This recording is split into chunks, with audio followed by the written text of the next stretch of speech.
Shelley, we're just going to wait. I just resent the link to her, so she'll be here in a moment. And how's everybody this evening?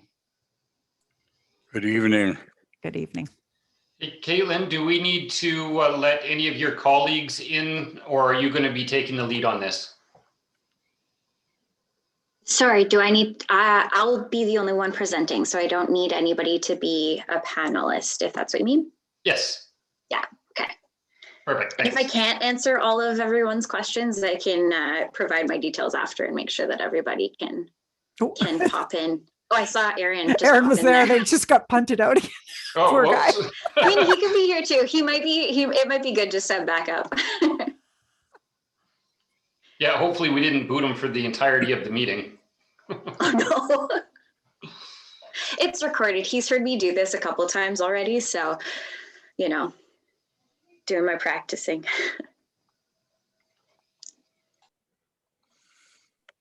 Okay, I'm going to trust that Shelley will be here any moment. We'll call the meeting to order and let Shelley's just in the waiting room. Okay, sorry. Sorry. There she is. We'll call the meeting to order and just let anybody know who is here or who is viewing that if you are attending this meeting, our meetings are recorded for future viewing. And I would like to acknowledge that we are privileged to gather on the traditional territory of the Kwakwala speaking peoples. So call the meeting to order. Adoption of the agenda. I have one to add, and that was the late item that was sent to you from the TLA looking for a letter of support. If we can add that to 5C.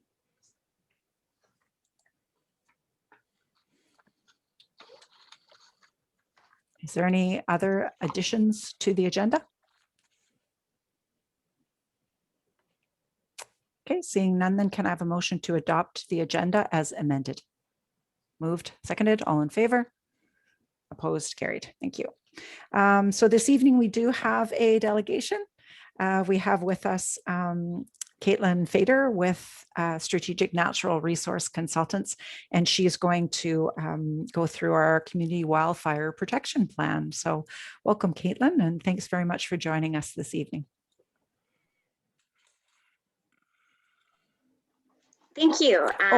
Sorry, I should say we should introduce ourselves because I don't think I don't know you, and I don't know if you know everybody else. So No. I'm Gabby Wickstrom. I'm the mayor. And while on my screen beside me is our CAO, Peter Nelson Smith, who you've probably been working with. Anne Marie, you want to introduce yourself, please?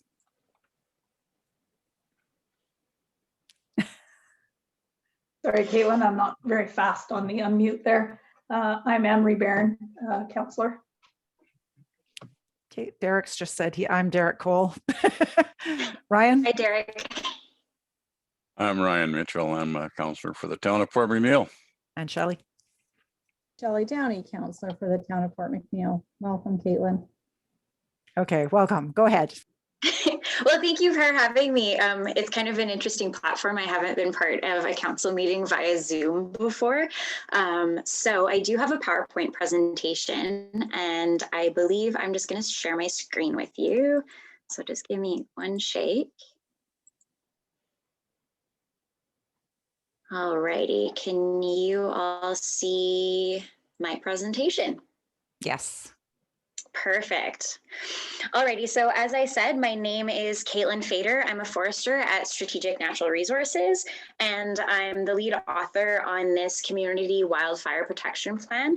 My coworker is Henry Grierson. He's our wildfire technical expert. He spent years in the field, seen a lot more fire than probably any of us put together. And then we also have Masha Bremer, who was a co-author on the project, and then Aaron Fujikawa, who's our project manager and our GIS manager.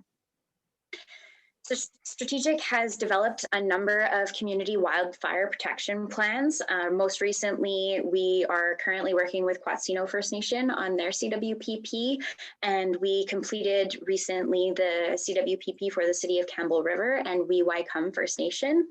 Also completed was a CWPP for the hamlet of Was under the regional district of Mount Waddington.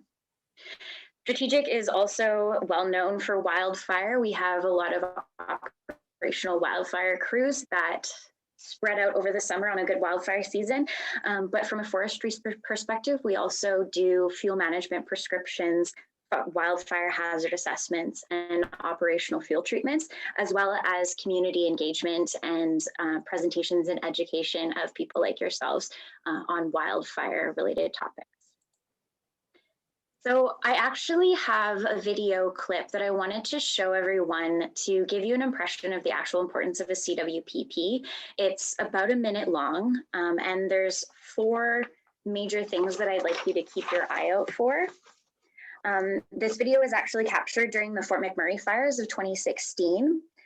First, I'd like you to notice how quickly a wildfire can grow in intensity, and that'll be on the left side of your screen. Secondly, you'll see what an evacuation on a paved 2-way, well-maintained road looks like. Third, you'll get an impression of how hot a wildfire actually is when you're sitting right beside it, and what our fire crews have to deal with when they're being expected to do direct attack. And number 4, and perhaps the most relevant to our CWPP, on the right-hand side of your screen, you'll notice embers flying across the road and eventually a small spot fire in front of 2 houses. Then you'll see the house engulfed in flames, and it happens all within this 1-minute video clip. So I've got it right here. And I'll talk you through it. It is quite a vivid picture of what we're actually trying to target in a CWPP. And while this might seem extreme, it did happen in Fort McMurray and nobody really expected it to happen. So that clip really highlights the foundation for the CWPP. It shows you how we combat wildfire. It shows you what emergency evacuation looks like, and it shows you what Fire Smart is essentially trying to prevent from happening super quickly.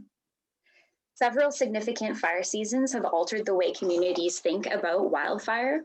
In 2018, various fires across Vancouver Island reminded residents that despite living in a rainforest, and often, like I hear people say about Port McNeill, the fog zone, fires can still occur on our landscape. While terrible and destructive, we have a lot to learn from these experiences. We also now know that in the Port McNeill region, the majority of wildfires are caused by human activities. Now, these aren't necessarily rapscallion teens going and setting fires out in the woods. It's actually from a variety of human-caused fires. And that could be from industry, machinery, somebody puts down a chainsaw. It could be from runaway wildfires. But what the most important thing I'm trying to get at here is that it's not caused by lightning, which is the other major cause in provincial wildfires. And what that also means is that most wildfires here are preventable. If it's human caused, it's preventable. A CWPP looks more at the prevention and mitigation of a wildfire. While wildfires in our region haven't caused recent widespread destruction of personal property or human life, we do note that there always are ways to prevent widespread destruction. The town of Port McNeill is enveloped in what we call the Wildland Urban Interface, or WUI. You'll hear that in fire terminology a lot. What that means is that a WUI is where forested vegetation ends and meets structural fuels. So it's essentially where the forest and a community come together. And then from a fire perspective, that's where a fire is going to move from vegetated fuels, from forest fuels, and it's going to start becoming a structural wildfire. Wildfires are an inevitable part of WUI ecology. With climate change, increased human activities and development, wildfires in the WUI become more frequent, fire seasons become longer and more extreme. Therefore, as a community, we must work to prevent potential damage to our properties, critical infrastructures, and cultural values.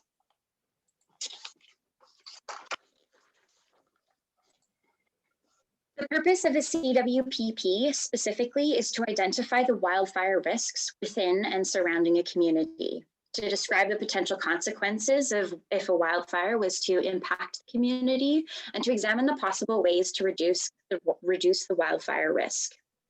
The goal is to then define the threat to human life, property, and critical infrastructures from wildfires in an identified area, to identify measures necessary to mitigate those threats, and to outline a plan of action to implement these measures. What we want to make really impress on everyone that's listening today and everyone that gets to see the CWPP is that it's a really meaningful product to us as a company and as people who work in the forest industry, but also as members of the Port McNeill community. We have an office right downtown, and it's important for us to be able to use our expertise and our technical knowledge to give back to the community, but also because we want to see our families safe from wildfire. We want to see our recreation trails usable and to maintain them and have them look lovely. But also we live in a working forest, and it's important that these environmental values and these resource values are maintained so that we can be sustainable economically. And finally, as I mentioned before, it's our responsibility to use our technical expertise to protect our own communities and show that we're being a part of this community. And that's why this particular CWPP is really close to our hearts as Strategians, because we're also from Port McNeill. Which means that I'd like you to introduce you to your town. This is the town of Port McNeill, but it is our area of interest. And an area of interest is essentially our study area, and that's how it's the area from which we looked at the wildfire prevention lens. So the boundary of the area of interest, as defined by the UBCM guidelines, and that's the funding body that provides funding for the CWPP, is to identify areas with a structure density of 6 structures per square kilometer. A boundary of that is defined, and then 2-kilometer buffer is added around that. And that's to represent what you saw happening in that video, where you saw an ember go from the big raging fire hopping across the street to a surface of a home or a structure. Now, in a perfect condition, a single ember, if the winds go right and the piece of fuel is hot enough and dense enough, can actually travel up to 2 kilometers on average. It can travel a little bit further or a little bit shorter, but that's what that 2-kilometer buffer is for, is to ensure that we're capturing enough wildland fuels that will then be able to travel into the relief.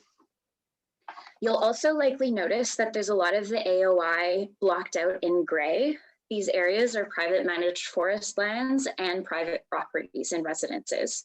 While we can engage these private property owners and land managers about considerations of wildfire issues, we are limited by the UBC guidelines and the CRIP funding from doing our technical analysis on this land.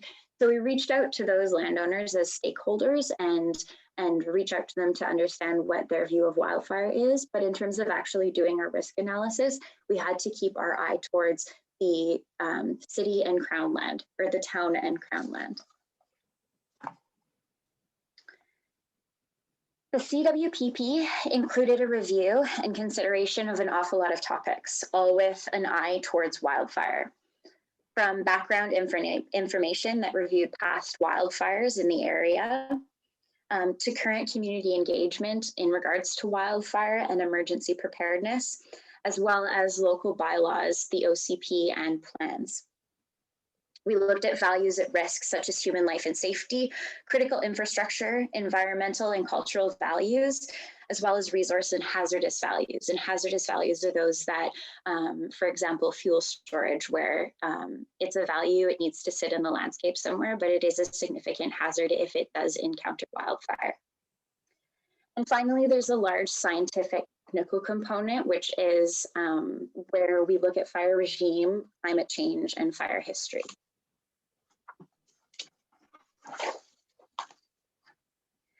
So once we have our AOI defined, we need to understand the values at risk. What is the proximity of those critical infrastructures to forest vegetation and potential fuels? So critical infrastructures are facilities and structures that are essential to the health and safety of a community. In our case, these infrastructures are ones that the town needs to maintain and provide a safe environment, basic amenities, and emergency support to the town members in an emergency situation. So for example, we would include a critical infrastructure to be the Port McNeill Hospital, also the airport, as a way to help support air traffic that might increase due to a wildfire through water bombers and helicopters. We also need to look at evacuation routes as critical infrastructure. So in terms of Port McNeill, there's one major paved evacuation route and egress route outside of town, which is Campbell Way. Other values at risk are structures in places that have significant community importance. While they're not considered critical infrastructure, those ones that are needed for human life and safety, they do have a significant effect on a community's morale and the way that they bounce back after a wildfire event. So an example, as I've shown in the slideshow here, you can see the world's largest burl. Everybody knows it's there, and it would be very damaging to the community, and it would be disappointing if something like that was destroyed by a wildfire when it could otherwise have been prevented. No CWPP would be complete without an understanding of local wildfire response resources. We need to understand coverage of those resources, wildfire suppression capability, the powers of the fire chief, water availability, concerns about access, evacuation, structure protection, and communication and cross-training. Further details of specific equipment that the local fire departments have is listed in the CWPP document that will be made publicly available once it's approved through BCM, but I believe some of the council members have actually had a chance to look at it already. A review of all of these topics helps us to paint a picture of where the town of Port McNeill is at in terms of wildfire knowledge, suppression, and inclusion in local planning.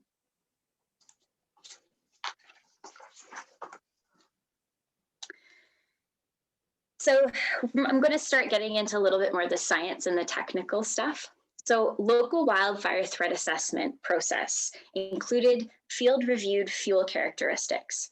And so when I'm talking about fuel in this case, I'm talking about any flammable vegetation. So that can be anywhere from huge standing timber with big crowns to a recent cut block that still has vegetation material in it, to even a soccer field that has grass that's this big that might dry out in the summer. Any vegetation, any organic material has the capacity to burn. So I'm talking about fuel, I'm talking about that organic matter. We look at how close this fuel is to the community. We look at local fire spread patterns, topography, and other factors.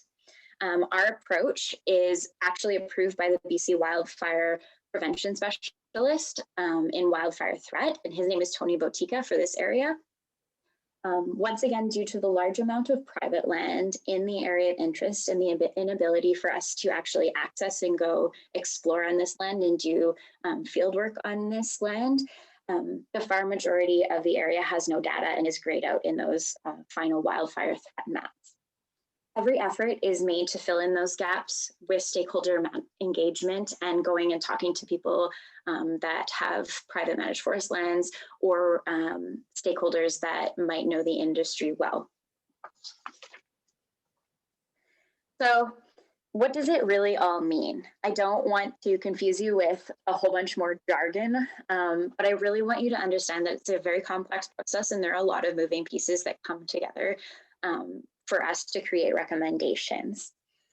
The result of all of this analysis eventually comes into what people expect to see in something like CWPP, which is a risk map. So I wanted to just briefly go over these, what it means, what a local fire risk class and risk map means. So sometimes you see a heat map that looks like, you're looking for the bright red areas and say that's high risk, and the low risk areas are green. And a lot of people look at that and say, oh, well, if it's extreme, that means that that's the area that's going to catch fire and the green area won't. But that's not necessarily the best way to look at it. What needs to be looked at is that perhaps, yes, those red areas are more extreme and they are more likely to catch fire, but they're also going to have more intense fire behavior on them. They're going to have hotter fuels, they're going to have more dense forests, and they're going to spread quicker because they might perhaps be on a slope.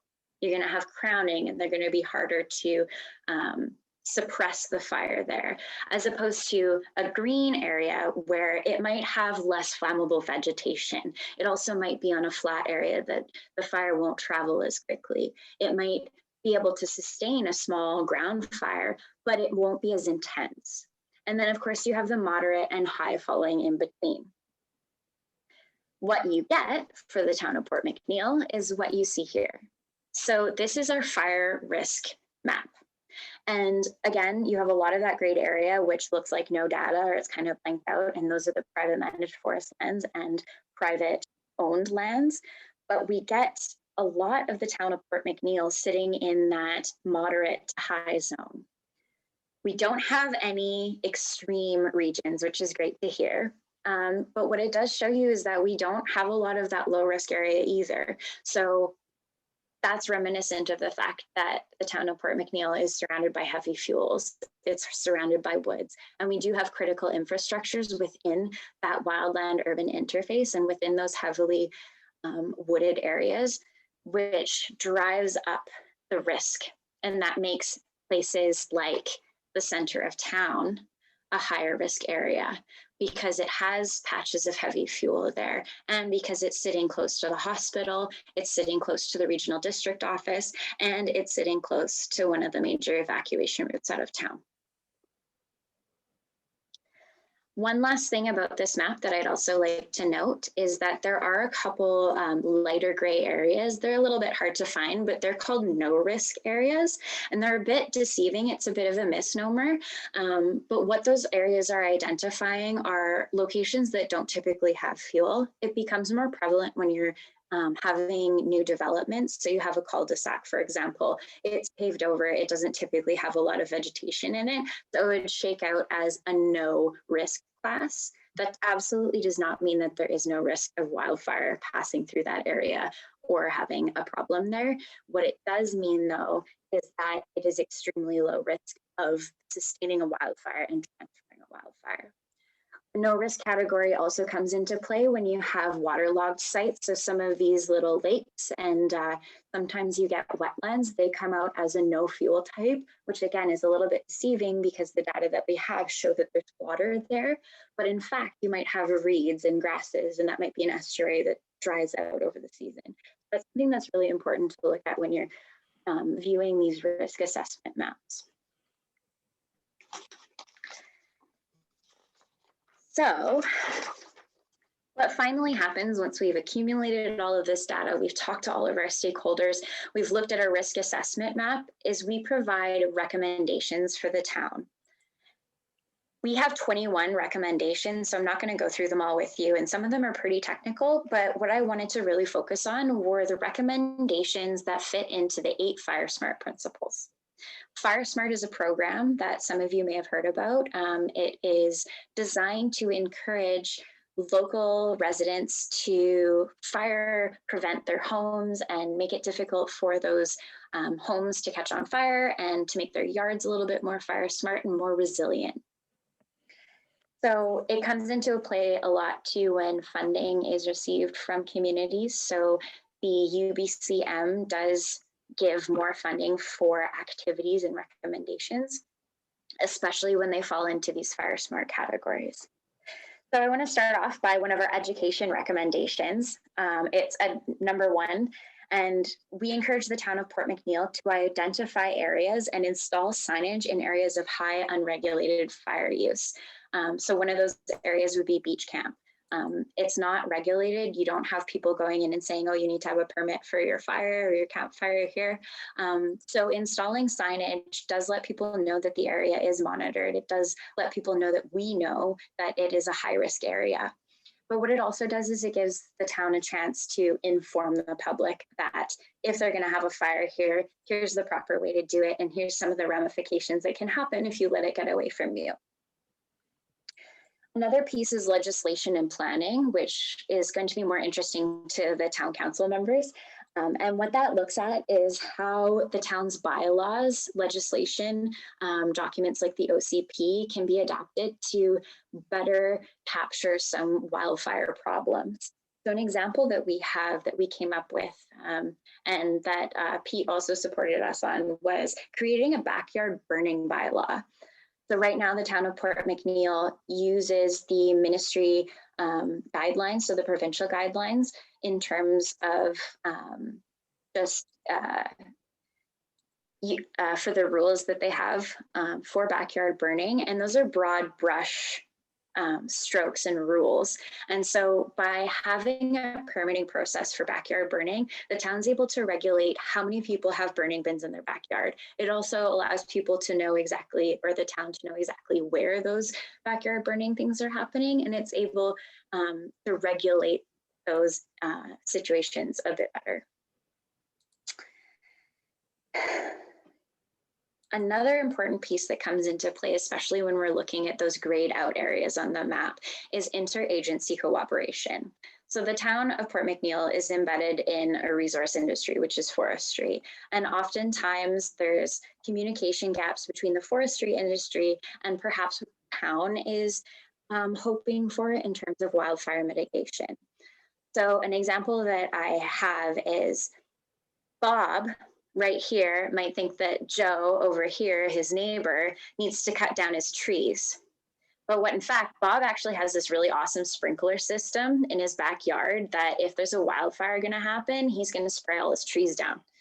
Or he has a water truck that can pump out a ton of water and it's actually gonna make Joe's property better. So in this situation, we kind of have that same thing happening when the town and the municipality lands back up onto private managed forest lands. And the private managed forest landowners actually have rules and guidelines that they need to adhere to. And they have wildfire prevention measures in place that the town might not know. And so it's an opportunity for the town and these private managed forest landowners to come together and communicate and find mutual issues that they can resolve together in a way that's meaningful for everybody, but it also encourages that dialogue a little bit better. Emergency planning is another big piece. We talked about evacuation routes, and the town actually only has one major paved evacuation route. And you saw how quickly in that video, those can become clogged with emergency personnel, with huge fires on one side. But also when it's an urgent emergency evacuation, people that aren't from town or are new to town might not know where to go, especially when there's only one route. And if that route gets blocked, you're in even more trouble. So what the town does have is Forest Service roads that do provide a ton of access to different areas and egress routes. Those aren't identified clearly to people who might not live in the town. So we're recommending that the town implement signage along Campbell Way and those non-paved egress routes. That'll give people that are not in town or not from town, or maybe just don't know town as well, an opportunity to really see them right away, easily identify those evacuation routes. Caitlin, just letting it, sorry, Caitlin, that we're at the 7:30 mark. So wondering how much longer that you have. Perfect, I'm almost done. Okay, perfect. Go ahead. Perfect. So we look at cross training as well, and that's more directed to the Port McNeill Volunteer Fire Department. They are often integrating with BC Wildfire.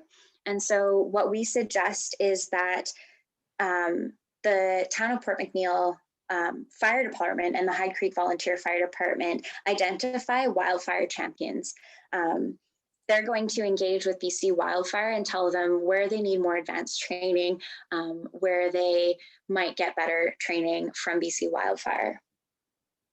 And vegetation management is another big piece. It's a very technical piece of CWPPs and the recommendations. And there's a lot of details on that in the actual CWPP document.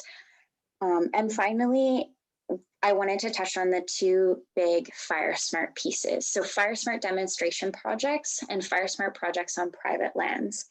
Fire Smart projects are a way of getting the community integrated into Fire Smart and fire prevention.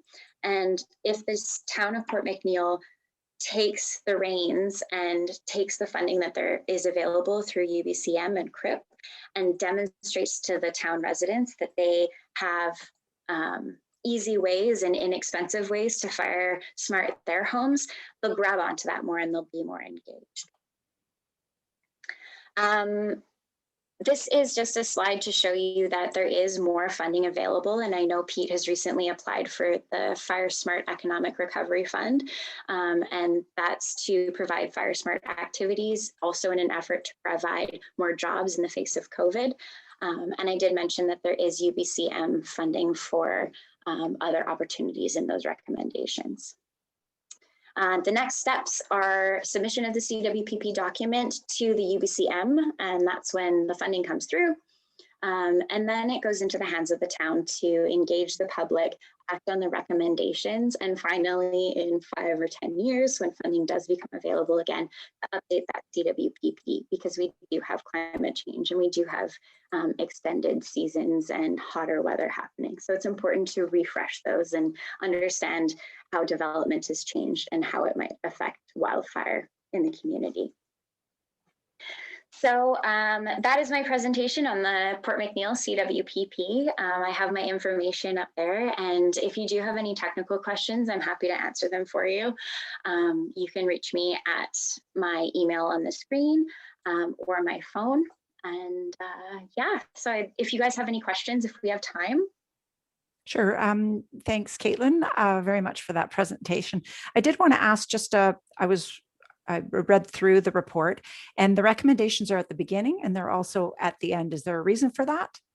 That they're in there twice? Okay. Yeah, so UBCM and the CRIP system, they have a template that we have to follow very specifically. And so they want to see them on both the top and the bottom. Okay. They're actually inside the report as well. Okay, great. Council, do you have any questions for Caitlin? Was very thorough. So, okay. And all right then. So thank you very much. If we have any further questions, we'll email you. And again, we really appreciate all the information. It was great for you to walk us through it. Thank you. Absolutely. Thank you, guys. Okay. So we'll go on to adoption of the minutes for February 9th, 2021 regular council meeting. Are there any amendments? No. So Shelley will move. Seconder? All those in favor? Opposed? Carried. Actually, you know what? I think I'm going to do what I'll just ask if it's okay with council. Most meetings I go to, we just ask if anybody's opposed. Is everybody amicable to going to that system? Ryan, Derek? Are we just talking about for the minutes? No, I'm just talking about anything. Do you? Just wondering if it's okay if we just say those opposed, or do you want to go through the? I'm a bit of, I like the traditional method of all in favor, all opposed. I don't know why we would do that. Okay, that's fine. I just thought if the rest of council's okay with that, just for minutes for February 18th, 2021. Are there any amendments to those?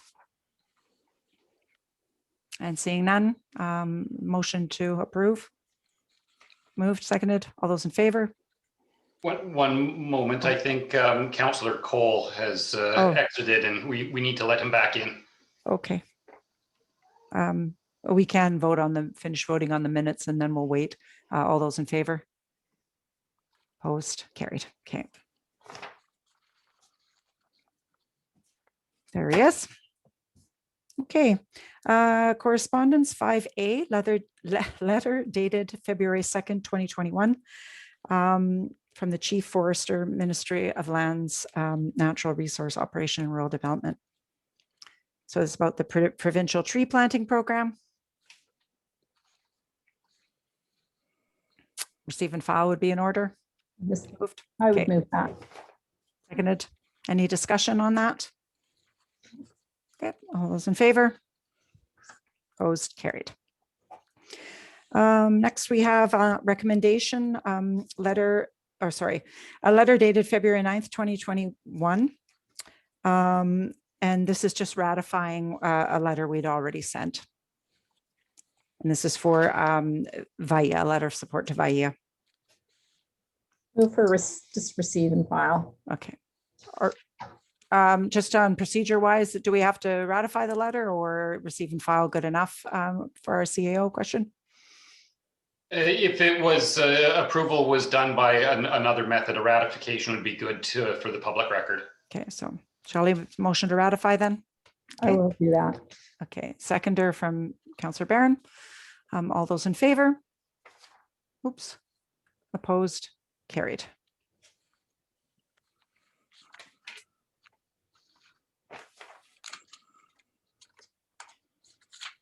Oh, sorry, I see what our assistant is doing there. Okay, and then we have the letter added 5C. And Heather, if you could put that letter up so that the public can see it, and if anybody else didn't print it out and add it to their agenda package. This is from the Truck Loggers Association, looking for us to sign on with them for their letter of support for the region to establish an appropriate helicopter emergency transport service. Bob Brash is in the waiting room, so if you have any questions of TLA, we can ask them. Council?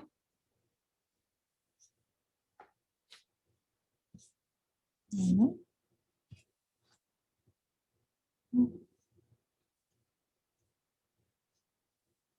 So this was sent out last beginning of the week, end of the week. What's your pleasure? And do you have any questions for Bob from TLA?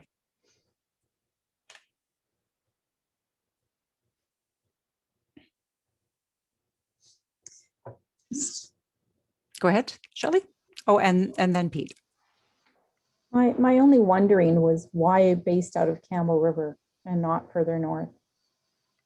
Okay, so I believe Pete had a conversation with some stakeholders in our area. Go ahead, answer that question, please. Thank you, Mayor Wickstrom. So about a year and a half ago, there was a local group of concerned forest industry workers who had a meeting down at the Community Futures building about this exact issue. From my understanding in talking to one of the members that spearheaded it, is the equipment that they had for emergency evacuation that was used either through West Coast helicopters or Grizzly helicopters has been deemed uncertified by the Ministry of Transportation. Basically the replacement cost for these small operators is around $50,000. So they would like the province to look into some alternatives. The other issue that they were discussing is being in Campbell River is a 2-hour flight away by the time they mobilize the pilots and the helicopters. And I think we all know that the best way of saving a life is within the golden hour or 1 hour to get somebody into intensive care for emergency. So having equipment on the North Island would be a great benefit to our industry-based resources.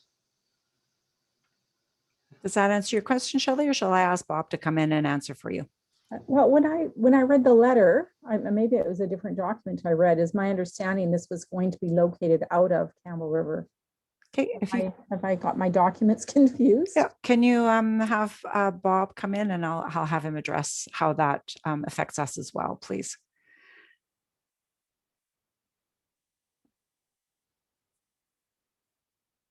Oh, he will show up in the room as William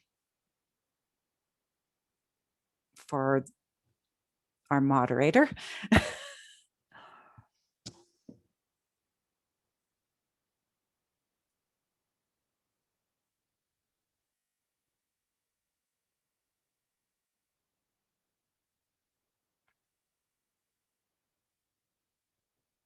Oh, okay.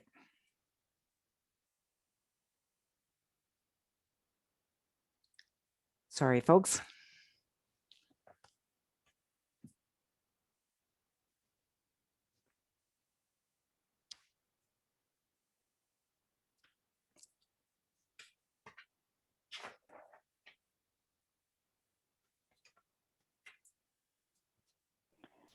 that meeting that the CAO was speaking about, there was a company there out of Squamish, I believe, and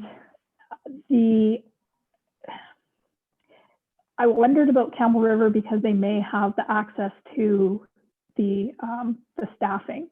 Part of what we went through at that meeting was, I want to say, it wasn't stars, but basically you get a fully equipped helicopter, specialty equipment, you've got doctors and nurses that take part in that. And the feeling that I recall from that meeting was that the North Island didn't have the personnel to staff that. And that Campbell River, you've got to remember the mid-coast operations are fairly substantial as well. I mean, our North Island ones are, and the report that went out to the Ombudsman a couple of years ago was also looking at, just from an everyday person point of view, how we don't have access in rural communities, more focusing on the north, but that was a bit of tap dancing to help you out there, but Thanks for that. You get the idea. Yeah. So Bob, welcome to our meeting. If you can answer, help assist us with that question that Shelley was asking. I'm not sure if you heard it when you were in the waiting room. Yeah, I did. Can you guys hear me? Yep, everything's great. Okay, good. Thank you very much. Well, obviously, this is an issue that the TLA has been advocating, not just us, but others for many, many, many years. And it's not an issue that is just Campbell River, just North Island. It's the province. And basically, all we're looking for is a level of service for our rural sort of resource working type areas. That's like the Lower Mainland. I mean, they've got air ambulance that'll swoop in if there's a highway accident, you know. And so we're looking to do this. An opportunity came up in Campbell River, and luckily for years we had a helicopter company there, E&B Helicopters, that did a lot of this emergency type evacuation, but they're not in business anymore. And so obviously this became sort of an opportunity, and it is, I guess, only the beginning of trying to get a way wider sort of coverage for the whole province. But at the same time, you know, I think many of you will sort of recognize this problem. If we make it too big an issue across the whole province, then all of a sudden it's an excuse for government to do nothing.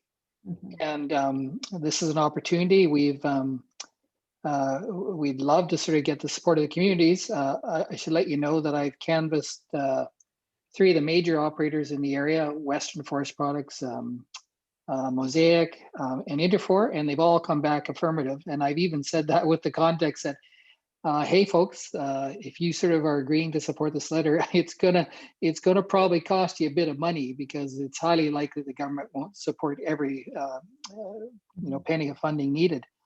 So it's only the start, folks. I used to live in Port McNeill. I don't want to age myself, but it was the late 80s, and for a couple of years, so I kind of know what things are like up there. And it would be great to sort of be able to sort of expand the service up there, or a satellite system out of Campbell River somehow. But it's like one step at a time, I guess, is the best way I can answer the question. So what I hear you saying is you want to eat the elephant one bite at a time. And so if you can show success in one area, then you can advocate for the others? I think that's a very good way of explaining it, Mayor. Yes. Okay. And one other thing, because you mentioned money. And so are you looking for support just for the concept, or you just said by signing on to the letter that you're going to be looking for money next? Do you mean from the companies, or do you mean from the municipality as well? Right now, I think at this time, we're not even thinking about approaching the communities for funding.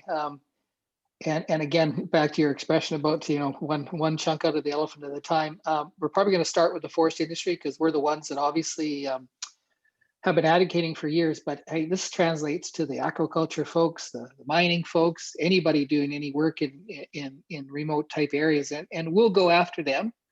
But I think what we want to do is just not to be full of ourselves, but the forest industry is obviously the big player up there. So if we can get the forest industry online, once you have some success, we're going to try to pull other people into the equation and move it from there. But no, obviously the province and the licensees and the contractors, because as TLA, we've talked about this for a while, and most of the contractors will be prepared to pay $100 an employee per year or whatever it takes to sort of maintain this operation. So Okay, that's the model for now, Mayor. okay, thank you. Any other questions from council? Councillor Mitchell or Councillor Cole, do you have any questions? Okay, so what's your pleasure, council? Do you? I move we um, support this okay. initiative. Okay, I will second that. second it. Okay, any further discussion? Okay, all those in favor? Aye. Opposed? Carried. Okay, thank you very much. And thank you for coming, Bob, to answer those questions. I really appreciate it. Thanks for the opportunity. Bye, everybody. Okay, bye. Bye, Bob. Bye.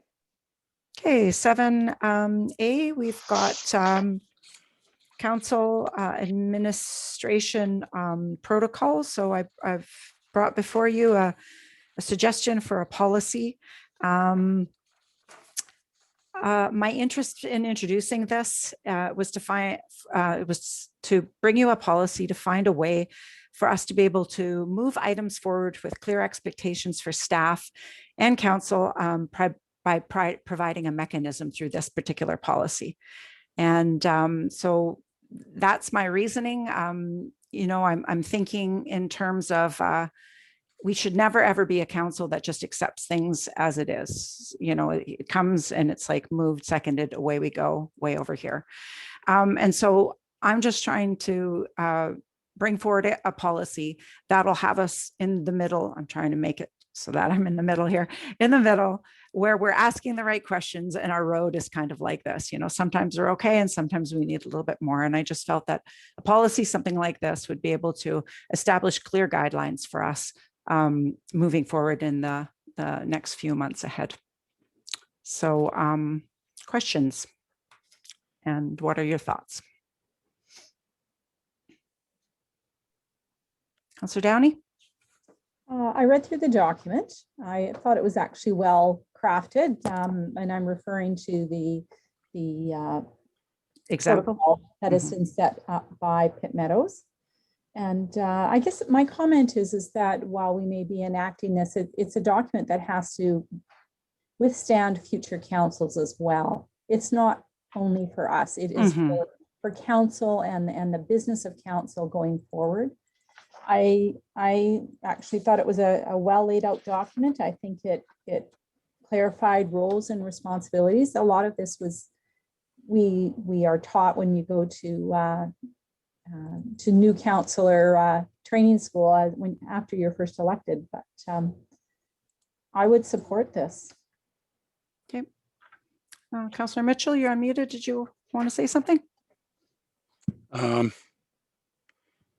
Yes, I did read through it, and I did some reading on the role of what a councillor's role has in British Columbia, and basically the role of councillor falls into three broad categories: representative, policymaker, and steward.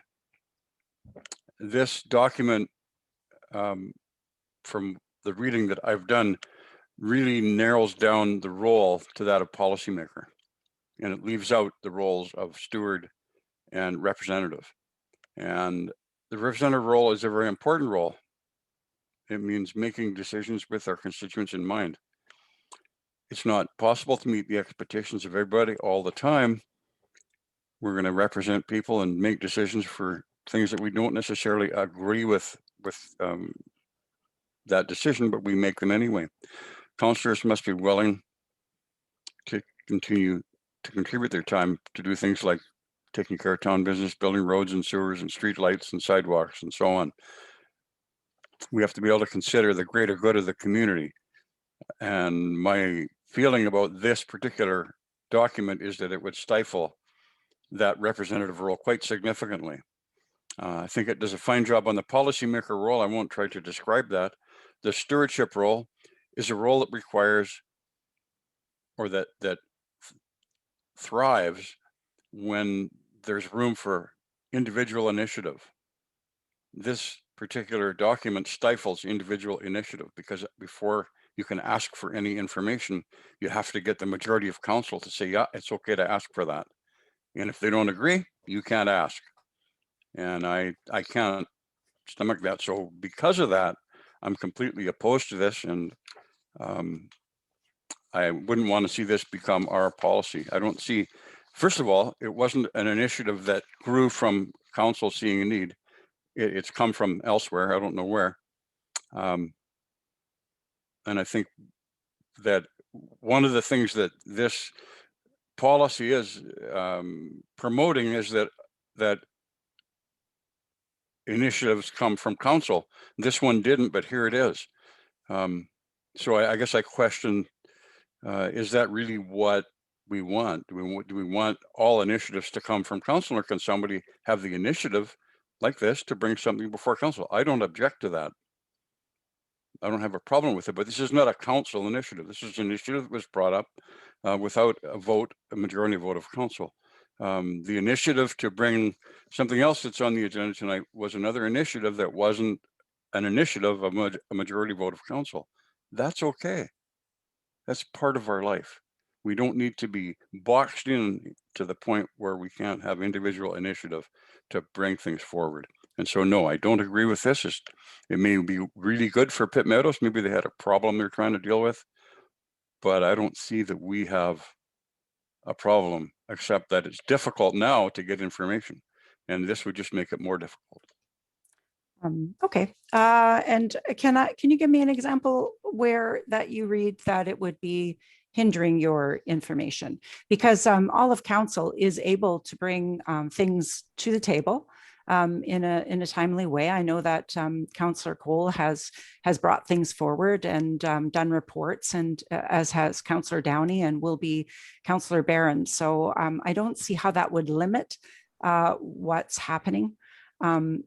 Perhaps, I don't know, just help me understand that, please, if you can.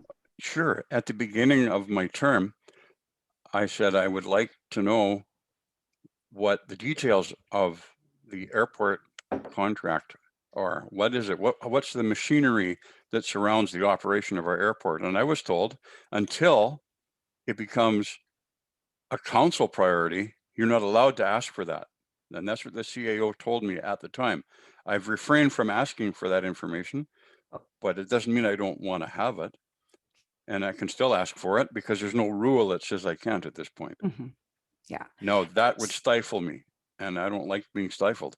When I got into council, I repeatedly asked questions about certain issues that. So I was asking about this policy because I feel that this policy will give the ability for you to do that. I was asking specifically in the policy, if you can show me where you feel you would be further stifled. Oh, the policy says if the council doesn't vote to act on an issue, it's not going to happen. Well, that's how council works, though, is by majority vote. I mean, that's why we're a council. That's how we make decisions. But for me to come to the administration and say, I would like to have some information on the garbage contract, or I want some information on the airport, or I want some information on the marina, right? I'm not allowed to do that. First, council has to pass a resolution to allow me to ask that question. Well, no, that's what this is saying. What is it saying then? It's saying if it's going to use staff time, that staff time needs to be allocated by council. Well, what that means is if we have an area that we are already looking at as a group, and that's that road that I was telling you about, and the questions go in a direction that isn't where the majority of council wanted to go, then it's recommended that you bring it back to the table just to make sure, and that's so that staff time is utilized, so they know exactly what they should be doing, and that they get further guidance from council as a whole. Councillor, I'm confused. Again, this is a policy that's been brought to the table, but I don't find that it's clear, except it's going to stifle individual initiative. Okay. That Thank is definitely that. And I know that I'm right because Great. that's what it's designed to do. It's designed to make sure that you don't go off track, that you don't use your initiative to ask a question that isn't what four other people also want the answer to. Okay, Councillor Barron and then Councillor Downey. Councillor Downey had something to say that was directly in relation to what Okay, Councillor Mitchell just said. She can go ahead. okay. So I guess I'm just for clarity, Ryan, are you reading under the section that says council administration communication protocol, item F? Is that what you're referring to? I'm not referring to any specific thing in there except that. Because as I read that, and When I- maybe I'm reading it wrong too, I read that as Where'd I put it? if one of us, if one of our counselors is looking for information from staff such that the volume inhibits the workload or the ability for the office to function or get their stuff work done, and that is a judgment call on behalf of staff, that the request would come before council and council would say, yes, that is something that should be followed up on, pursued. Staff, we pass a motion, we direct staff to indeed follow that up. And that does address the will of council. And as you say, at different times, there are things that are made known to us as counselors that we do want to pursue further, but at least we would be pursuing it further as a council rather than individuals. And I think it's only about staff time. Getting information is sometimes, here's the file, read it, as opposed to having staff prepare reports upon reports. Well, you know, that isn't the way it works though. When I got onto council, I asked for the report on the marina that had been done. And I was told by the CAO that report hasn't been released to council and they're not allowed to see it. Okay, And because I got insistent and I didn't need a vote of council to do it, I just made noise. Eventually that report got released. And it turned out that it changed the decision that we ended up as a council making. But it's because I knew there was something wrong with it. I knew that there was things missing and I didn't need 3 other people to agree with me. I just needed to have an opportunity to see that piece of information. And I need to be able to ask for those things. I don't need to be asked to go to council, convince everybody that there's some merit here. okay. If there's no merit, I'll discover that on my own and I won't bring it for any farther. But I'm not a clone. I'm not going to come to council and say, may I ask this question? Because I'm just curious about something. That might be where council, I'm interested in that, but I'm a counselor. I'm representing the constituents in my community. They asked me to come in and help run their business, to be a steward for their needs. And being a steward means understanding what's going on. And Okay, this thank you. stifles me. Okay, thanks. And I guess that's where the discrepancy sometimes lies, is that we weren't elected to run things. But I agree with you. We are elected to be stewards. Councillor Barron? Policy is a policy. If you don't take it off the shelf and read it when you're supposed to use it, it just sits on the shelf. But there were 3 things that piqued my interest, if you will, and that was under the organizational tools.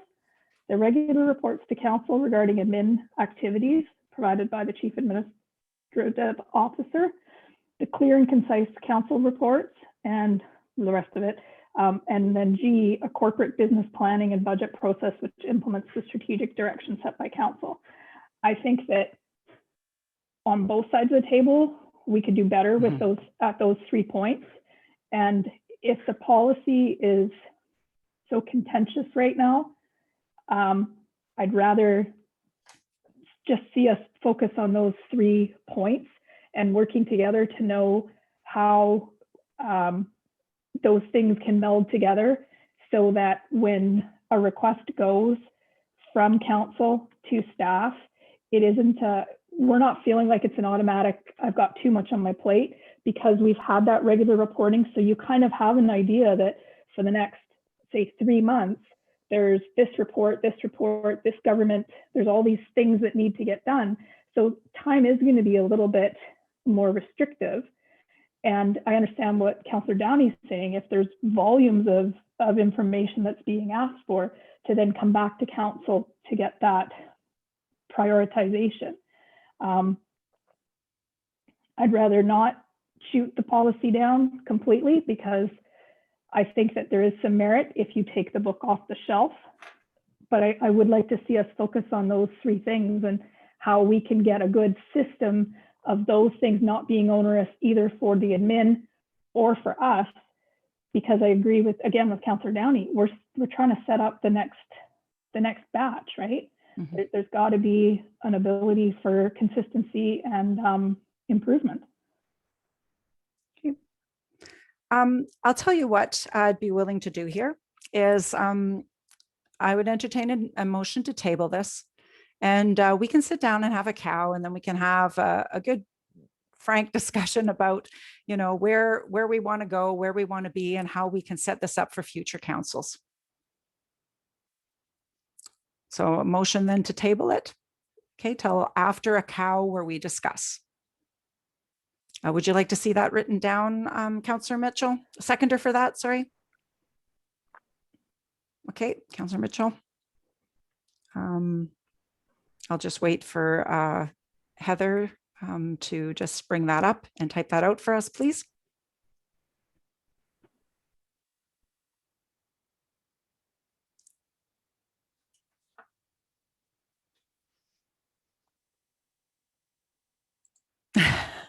Somebody? Or are we okay with the motion is to table till, oh, here we go. Thank you.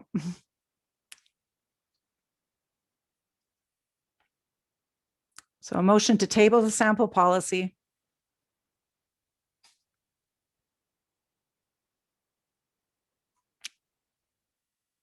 Oh, sorry. Motion to, I'm sitting there, sorry. I'm expecting it to run across. So motion to table pending a dedicated cow meeting to discuss council staff protocol.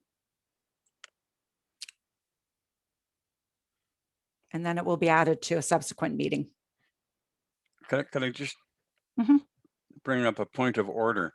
A motion to table is a privileged motion, which means that all we can do is vote on it. We're not allowed to discuss it. And you put some conditions on there that we can't discuss. And so it's no longer just a motion to table. And normally you table a motion. Okay. There's not a motion on the floor. So what are we Thank you. tabling? Just delete that. We'll motion to table the procedure. Do you know, I get a little frustrated sometimes, Ryan, because we are really trying hard to capture the intent of these things. And there will come a time when there's a motion on the table for you probably, where we'll make some adjustments, but we'll try not to be so Robert Rulesy about it. But motion to table, that's what we do. I will bring this back and we will have a cow. So You bet. all those in favor of tabling? Opposed, carried. I will have a cow. I just realized what I said out loud. That's hilarious. Somebody has to capture that and put that up for one of those Zoom things. As soon as it came out of my mouth, I knew what I said. Oh man. Okay. Can hardly wait for Bill McQuarrie's article tomorrow. 7B, Emergency Operations Centers and Training Grant application.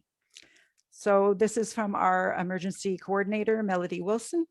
And this is a grant application that is already filled out, and they are looking for council's support to submit this application. I so move. Okay, A seconder. Any further discussion on that?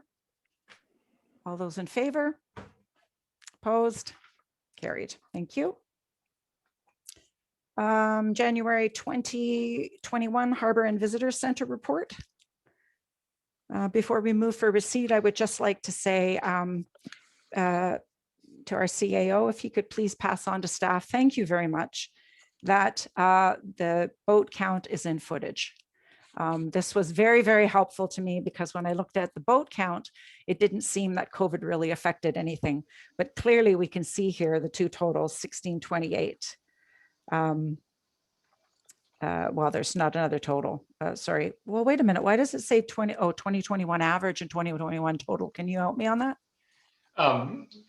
Yeah, absolutely. We can bring in Rebecca Adams, our interim okay. harbor manager. She is in the waiting room. So yeah, hoping that when we see the 2 years side by side, it'll give us a better picture. So Rebecca, if she can answer that for me, please. Thank you. Hi, welcome. And you're muted.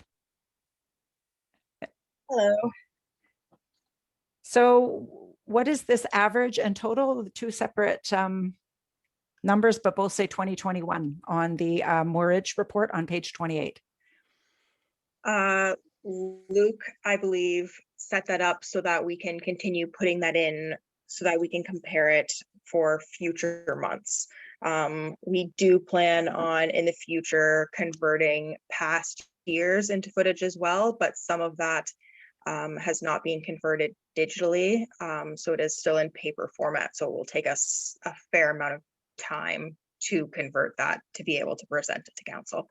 No, I'm meaning it says 2021 average 1628 and then it says 2021 total 5,046. I'm just asking for clarification on what that means. Okay, Mayor hold on. Wickstrom, Oh yeah. Rebecca and I and Lucas were having a little bit of an email chat there. And I think that through the wizardry of pivot tables in Excel, Rebecca, correct me here, we may be able to move to something that actually shows the total meterage available and then would subtract off what's been annual. I think we could even do it for annual moorage, transient moorage. It depends how the information goes in there, but we were discussing that it would make a bit more sense to know the overall amount of footage that we have to then minus off. I think she brought up a good operational issue with the federal docks that, you know, there's rafting. Well, my Excel gods and goddesses in the accounting world tell me that there's ways we could do that. So I have offered to give them a bit of a hand and see if we can get kind of what you're thinking of there. Okay. Any other questions? Oh, okay. Thanks, Rebecca. Motion to receive. Moved, seconded. All those in favor? Opposed? Carried. Okay. 7D. It is for the Employee and Family Assistance Program, EFAP. We have a report before us. I trust that you've all read it. I don't know, Pete, our CAO, if there was anything else that you wanted to add, or if we just go straight into discussion. Okay. Okay. Anybody have any questions to do with the report? I think the program, I just wanted to start by saying, I think the EFAP program is a great program, probably highlighted now with the need for COVID. I mean, being COVID, there's a greater need. Is there an ability for council to be a part of the EFAP program as well? I think we'll bring Claudia Frost is actually in the waiting room. Okay. She's the author of the report and has done a little bit more research than I have. I know that I had her looking into whether or not council could be looped in, and I do believe the answer is yes. But we'll let Claudia answer for you. Okay, we'll let Claudia answer, and then next will be Councillor Mitchell.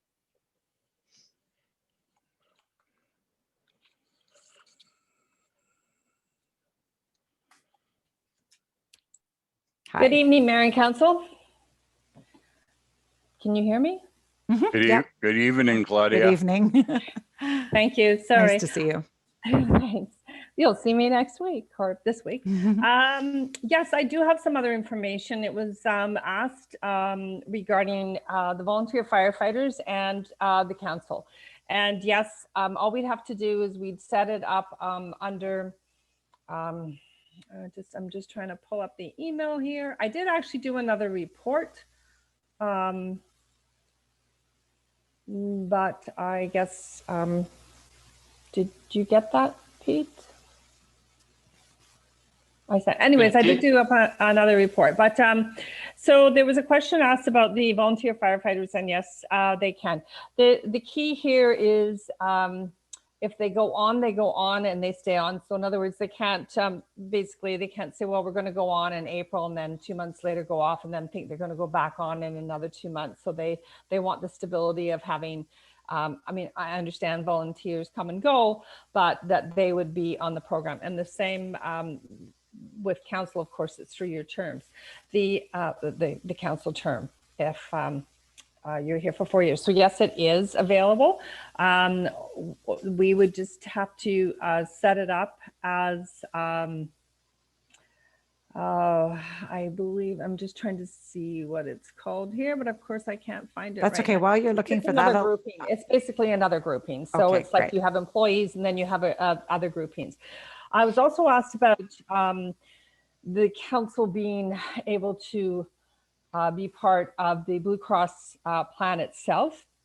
And actually, when you were elected, I know I presented it to the other municipality I worked with, but I understand that might not have been presented to you, that at that time when you're elected, yes, Blue Cross comes out and says any councillors wanting to be on the program can be on the program.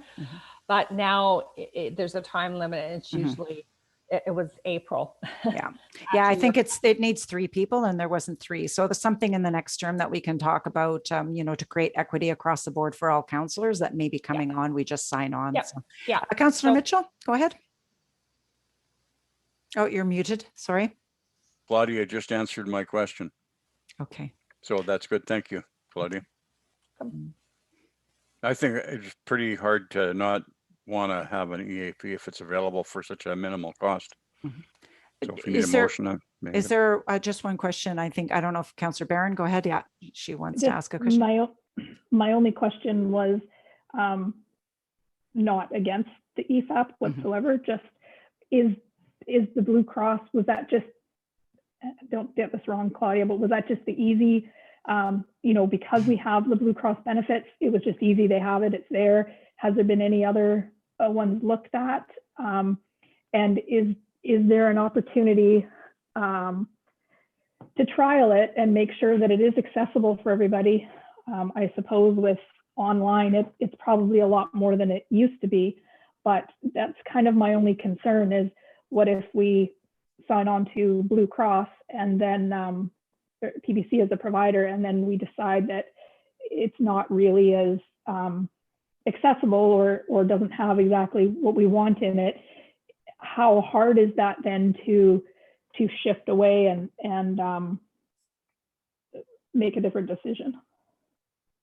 Through the mayor to Council Barron.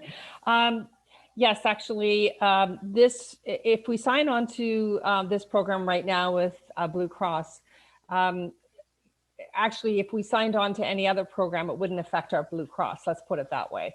So in other words, if we sign on now and then maybe down the road, we say, well, we don't want to continue with it, it's not going to affect the plan that we have with our medical and dental. We can certainly do that. I can double check on that, but I don't see that would be an issue. No, I did not check into any others. I was approached by some staff members, and I did, I'm familiar with the EFAP program through the Blue Cross, and I actually used it myself, not for myself, but a family member. And I found that there was quite a number of counselors. What I was looking for was some youth counselors that I could use, and even to Jasper, that they would allow that. So I was actually quite impressed, but we can certainly look at other programs, yes. But I did have two different staff members that were interested in the program. Councillor Downey, did you have a question? Right, not on this, thank you. Okay. So I'll motion that we go ahead. Okay. And actually one other little question before I motion. Sorry, Ryan, I know that's just plug yours for a minute. When do the benefits as a group, when do they come up for renewal? Like, I guess maybe that's a fallback for me, is that when do our benefit plan, is our benefit plan up for renewal in 2024? So it would maybe be looked at as combining this in or separating it out, or a different mechanism in which to accommodate this. Okay, so this really doesn't, the EFAP program is kind of on its own, so it won't make a difference to our benefit program. We were actually going to look at our benefit program. I don't believe our benefit program is up. It's actually quite antiquated, and nobody has really looked at it in quite a long time.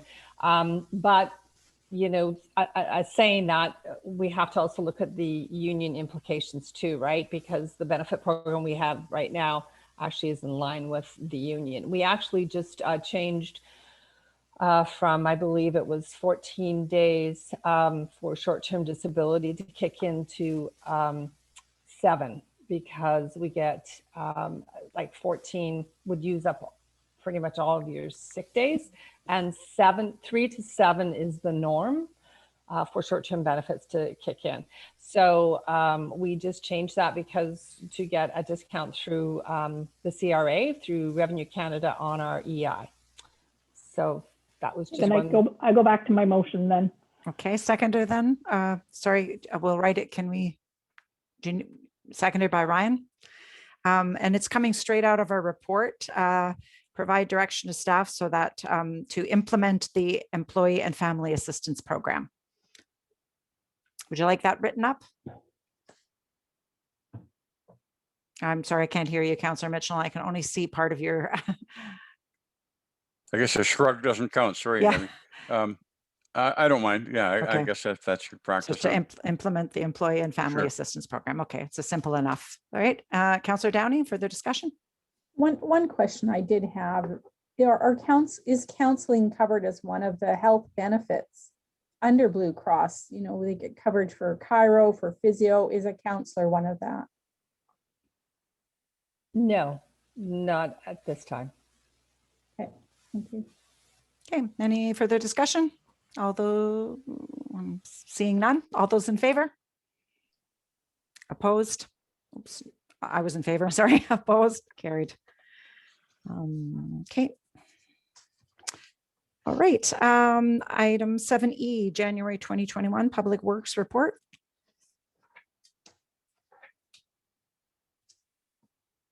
Move receipt. Okay, seconder. Any questions? I believe Julian is here. Is he here? Let me look inside the room. Any questions?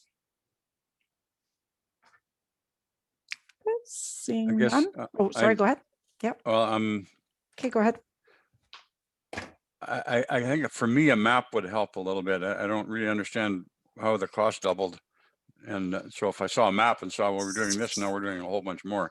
Okay, I we're would not get on it. that report. We're on just Julian's regular Public Works Manager Oh, report. sorry. Yeah. Oh, Yeah. got it. I got it any- upside down. Any questions on the report? No, it was good. All right, all those in favor of receipt? Those carried. Okay. Check listing January 2021. Move for receipt. Moved, seconded. Okay, any questions?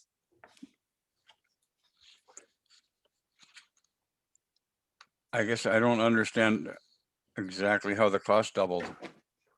Oh, no, we are on the check listing. Oh, I'm sorry. My ears are not working tonight. My apologies. All right. Do you have any questions from the check listing, Councillor Mitchell? Nah, I'm good. Okay, all those in favor of receipt? Oops, opposed, carried. Oh, there it All is. right, get ready, Councillor Mitchell. We're going ready. to. Sorry. This is the only one I had a note on. How did, just a moment. So we've got, by accident, we've got John Flintoft inside our meeting. Oh, Oh, hello, John. So hi, John. I just want to be careful we don't kick him out totally. Yeah, So okay. we will want to extricate him softly so that so that he's not kicked to the curb. Okay, sounds good. Just give us a second to figure out how to gently remove him. Okay, well, he's not speaking and I'm sure it's okay. He can hear the conversation anyways, either way. So, all right, we've got a report from Julian on the Haddington Storm Sewer upgrades. And I believe Councillor Mitchell has some questions for Julian. I'll let you go first. Okay. If Mayor Wickstrom, Yep, go ahead. if Julian could explain what happened, why we all of a sudden the scope doubled on the job, and I just need to get a picture of what extra work is happening. I'm not very good with word pictures, Yeah. but I'll try. Okay, can you guys hear me? Yes, we can. bet. Thank you. Mhm. Okay, good evening, Mayor and Council. Yeah, so I put together this report. Basically, this this job has been in the works for quite some time. It's been a couple of years, actually. It wasn't awarded last year due to the timeline and actually having the good bids come in. Anyhow, what happened was originally the scope of work was to eliminate the water on the surface of the road and actually rebuild the storm sewer, which is like not actually functioning properly.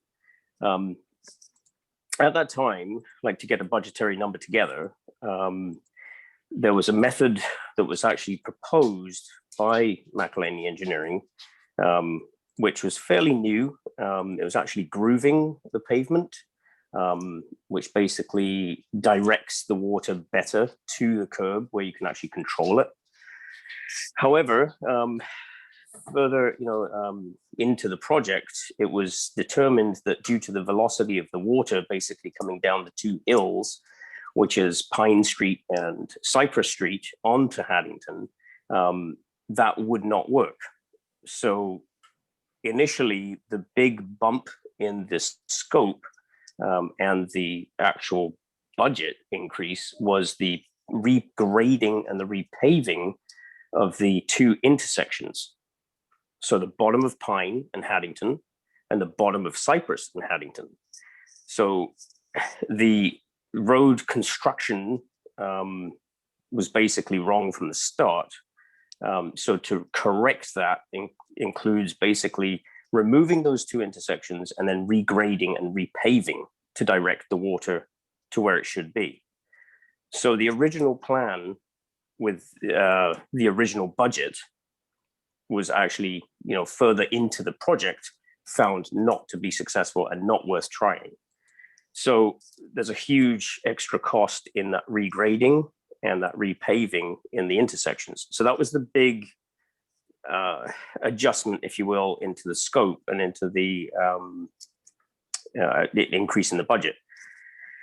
Then, as I put into the report here, even further into this, getting further into this project, what we did was when we re-tendered the documents or the project there late last year, there was an optional item to repave the entire left lane as you're going down Haddington, so the south lane, as opposed to patching. So that was another increase in, that's approximately $46,000 extra.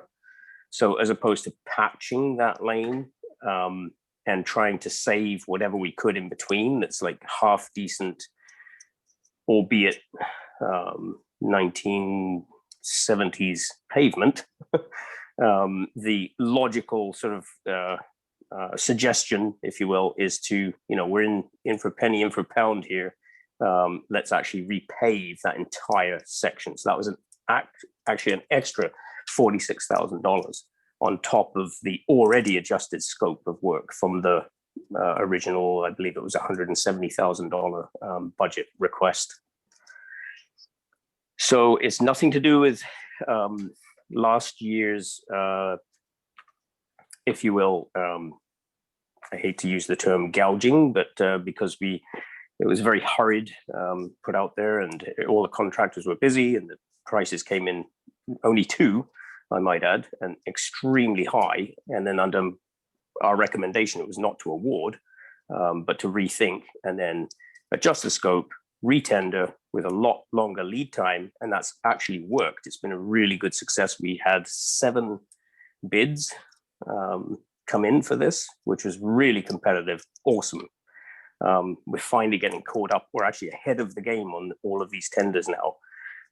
So it's nothing to do with that. It's nothing to do with gouging or anything like that. It's actually purely the scope of work that's changed, therefore increasing the budget requests by 157,000.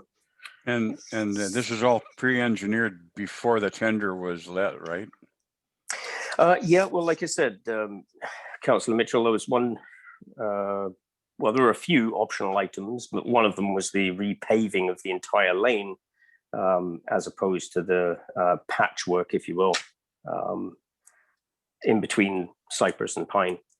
So that came in as an optional item. So it makes you understand that the grade on the 2 intersections was unknown until the tender was awarded. That grade was wrong, because that's what you're saying. The grade on those 2 intersections is not suitable, and so that's Correct. why the extra expense for that part. For that part, exactly. Yeah. Initially, the initial sort of scope change, if you will, it was identified by the engineering group, and when we surveyed everything, that there were serious flaws in those 2 intersections when controlling the water. But the initial plan or suggestion to groove the pavement coming down those 2 hills was then deemed to be like it would not work the further we got into the project. Sure, I understand. Yeah. Would be like a tsunami coming down that hill afterwards. Yeah, for sure. Yeah. So, Okay. So hang on a second. Is there, Okay, is there, Councillor Mitchell, Mitchell, if we're going by Robert's rules, each person's supposed to ask 1 question. Okay. And so if you can hold off there, Councillor Downey, please, you've got a question you want to ask? A statement and then a question. Originally, when the assessment was done of our storm drain around town, it was this intersection was identified, and primarily because at one time we had open ditches along there, which were filled in, and the actual storm drains that were put in place to capture the water were above the grade of the highway, so the roadway, so the water continued just to flow down the road, across the road, down to Cypress. So I guess when I'm reading this, I'm hearing about grooving pavement, I'm thinking, I thought we were putting in proper storm drains, which would be directing the water. So what changed here? Why are we talking about, how did grooving pavement come into the equation? Okay, as an option, I'm sorry, I was a little distracted there with the dog bark. Did that come through? I hope not. Yep. Anyway, okay, sorry. Anyhow, yeah, so going back like some time, and actually moving forward, carrying this forward, we've been trying to get away from open ditches for many reasons. Liabilities, you can't control stormwater runoff very well with ditches, etc. So culverts and storm sewers were put in, and we're still, moving ahead with eliminating ditches. However, if I heard you correctly there, the fact that the ditch was eliminated in that section, and then a storm sewer was actually installed, albeit now at the wrong elevation to begin with. So this is not, I'm not pointing fingers, but it was actually installed incorrectly And I'm sorry, I don't have a date when that was actually installed, that section. The grading in the intersections may or may not have worked at that time. I highly doubt that it was very effective. But once the storm sewer went in, it changed things quite a bit. So now you have sort of compounded the issue, if you will. I think we all understand why I put this quite high on the priority of sections to be done, and that is because of the replacing of the storm drain isn't a concern. We know that needs to happen. The water runs across the road, it freezes. It's a sheet of ice. That we understand. My question is, you were talking about grooving the pavement on not Cypress, the other street, the Pine Street. So what is with the grooving of pavement? I thought we were in a proper storm drain, which would address our water issue. Yeah. Okay, sorry. I'll back up. Apologies there. As I said, I was a little bit distracted. So basically what it is the storm drain, even if you have it in at the right elevation in that section, and we're proposing to install catch basins to collect the water from the other side of the road. Even if you have all that in place, it's to no avail if you have the water streaming down those two hills, going so fast that it actually goes through onto Haddington Road or Haddington Crescent, and it's not getting captured by any of the infrastructure that you've put in. It won't, because of the grades in the intersections at the bottom of those hills. So where Pine Street meets the relatively flat Haddington, that water is traveling so fast that it cannot be captured by the new storm drain. It'll actually go straight through onto Haddington Street, or Haddington Crescent, sorry. By taking out that intersection, regrading it, and if you will, banking it towards the new infrastructure, it's going to redirect that water that's coming down that hill at such a high velocity into the new infrastructure. And the same with Cypress. So you could put the new infrastructure in, the new storm drain and catch basins, but it won't do any good unless you do that extra part of regrading the two intersections and directing the water into that. The grooving was initially thought to do that, so we wouldn't have to actually regrade the intersections.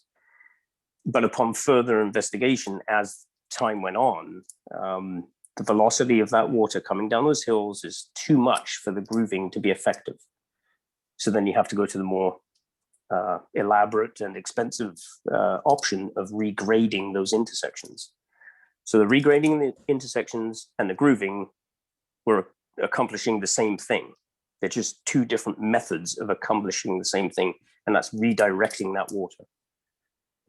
Thank you, Julian. I'm just to follow up, I'm in favor of doing the job properly. I do remember when it was done the last time, and we need to get it right.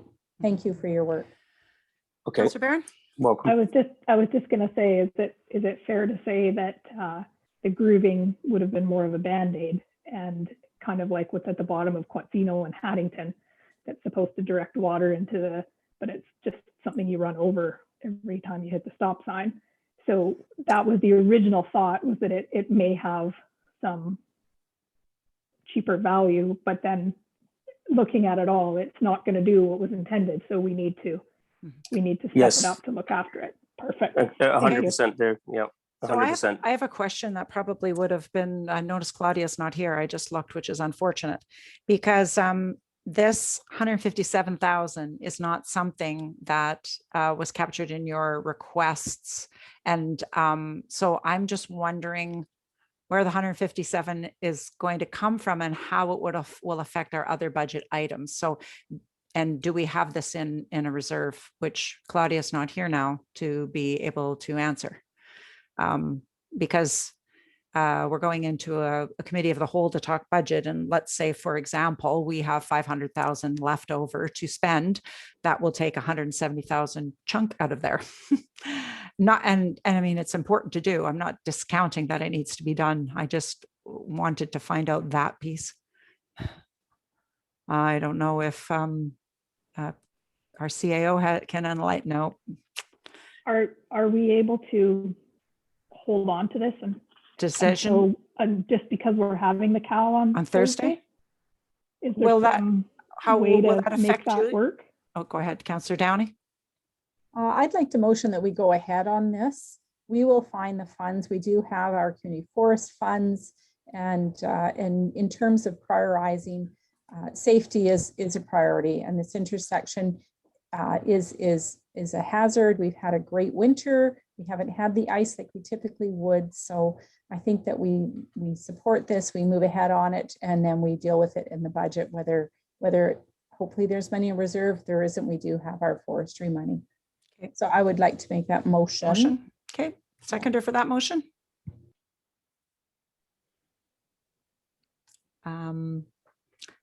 Any further discussion?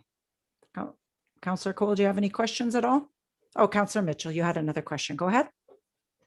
Or are you voting in favor? I support the regrading, as Julian pointed out. That's the only way that the water can be properly diverted.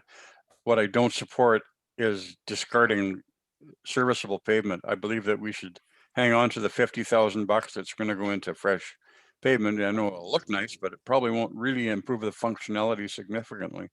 And that means there's $50,000 we've got for something else. And so I'm in favor of doing the job right. But the pavement wasn't identified as something we needed. And as Julian pointed out, if you're going a little ways, go all the way. But I think we need to wear that pavement out first. It's not going to be a whole lot more money down the road if we have to repave in 15 or 20 years. Okay, okay, we've got a motion on the table for the 157. So we have to deal with that motion first. If it gets defeated, we'll adjust. Well, I'm going to make an amendment to that motion that we remove the paving cost from that. That would be my amendment. Okay. So all those in favor, of the amendment? Sorry, a seconder for the amendment, we should actually say first. Okay, so there's no seconder. Why does Julian have his hand up? Is there something that needed to be said there? Sorry, it was a blue hand flashed up on my screen. Nope, okay. Okay, sorry, so Derek is texting. He'll second that amendment. So I'll call the question on the amendment. All those in favor?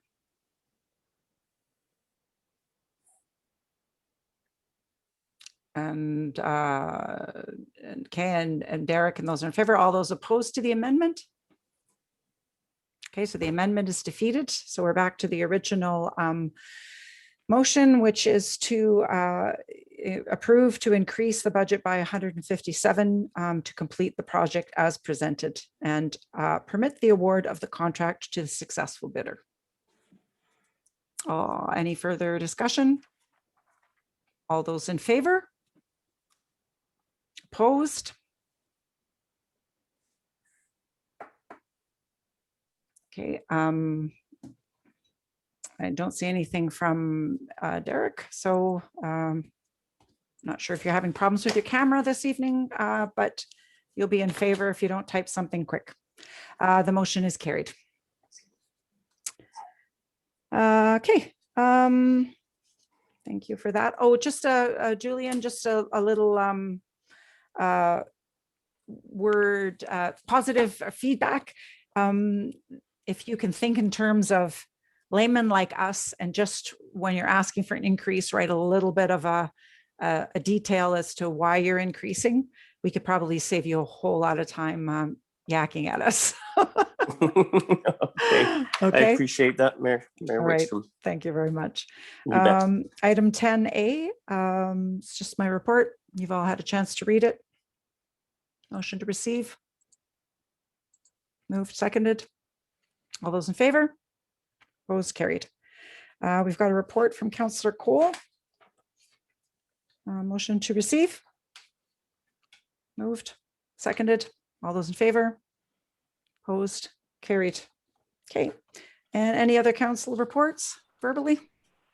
Councillor Barron? Just quickly wanted to say I did the LGLA training at the beginning of the month, and I'm really glad I did. And the platform that they used was way better than Zoom. However, having said that, I also did the Harbor training over the 2 weeks, and they started on a different platform that wasn't that good, and they switched to Zoom, and Zoom was still manageable. And I think that there was some really valuable, I was glad to see that both Rebecca and Lucas were able to partake in that, because there was some really valuable across the board, not just Harbor type workshops that were really good. Awesome. Yeah, I took part in that LGLA. It was really, really good as well. Okay, and seeing nothing else, can I please have actually there is an item from in camera to come out that we did last Thursday, have a meeting with Island Health to discuss the current state of the doctors shortage. It was a good conversation, talked about short-term and long-term goals. And yeah, so that's to come out of camera to be made public. Can I have a motion, please, to go in camera? As per Community Charter Section 91J, information that is prohibited or information that if were presented in a document would be prohibited from disclosure under Section 21. Moved, seconded. All those in favor? Opposed? Carried. Okay, I'll ask if there are any questions from the public or from the media. Oh, there is one from, I may be playing catch up on this question, but regarding benefits package, do elected officials qualify for a benefits package? And if so, do they pay for their own benefits, or is it part of the compensation package? So when we were first elected, there is a benefit package available to newly elected officials, and there must be at least 3 from the municipality or regional district that sign on in order to be part of that. And I do remember seeing it, and I don't think that there were 3 of us. So, and it does expire. You have to sign on within a time frame. And so at this time, we don't have benefit packages, but had mentioned that perhaps coming in the next term, that might be something that blanket across the board, we agree as a group so that there's equity and that those who need the benefit package are able to get it. I hope that answers your questions. I don't see anything else from the public. Motion to adjourn and go in camera, and we'll have a 5-minute bio break. Moved, seconded. All those in favor? Opposed? Carried. We'll see you in 5 minutes. Thank you, everybody.